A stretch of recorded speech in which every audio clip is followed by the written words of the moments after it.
So now the Constitutional Court is entering this role as mediator between the cabinet and the legislature. How do you see it resolving these disputes?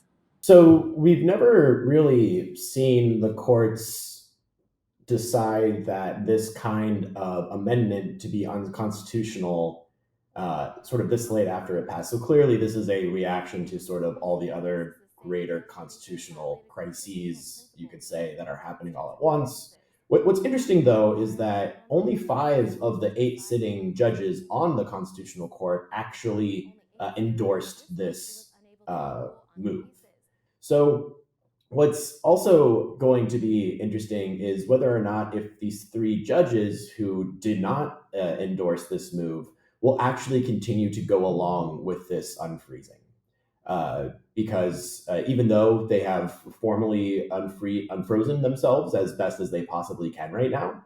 What reaction do you think the opposition in the legislature will have to the Premier's new strategy of asking for a constitutional interpretation for these bills that he would like to block? It also is going to be interesting to see the KMT's response. They've already proposed a new referendum for next year about whether or not there can be referendums on constitutional rulings.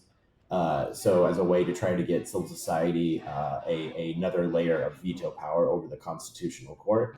Every party is looking for institutional ways to sort of bypass each other's moves in order to find mechanisms, legal mechanisms to sort of stop or proceed with their own party's agenda. So it's much more democratic, technically speaking, to have the premier request a constitutional decision on a piece of legislation that's controversial than for him to unilaterally refuse to sign it. So obviously, this is what the premier would have liked to have done from the get-go. His initial refusal to sign the tax redistribution law that was passed was sort of an extreme measure.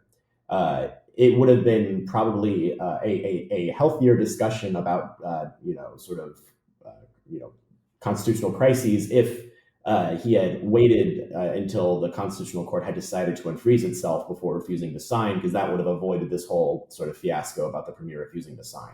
Now, another pressing issue is the 2026 general budget, which has been proposed by the cabinet but not yet approved by the legislature. And President Lai Ching-te has also been using every single opportunity to urge the opposition in the legislature to pass this budget as soon as possible. Do you see it coming in time for 2026? So problem number one is still that there is no incentive for the KMT and TPP to cooperate with the DPP, especially on matters of budget.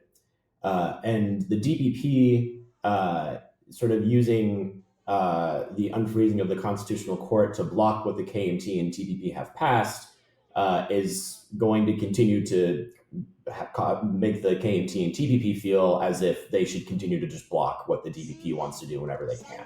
The silver lining is that in Taiwan, if the budget does not pass, it just defaults to last year's budget. So unlike the United States, we're not going to go into shutdown. Instead, we're just going to have a renewal of last year's budget.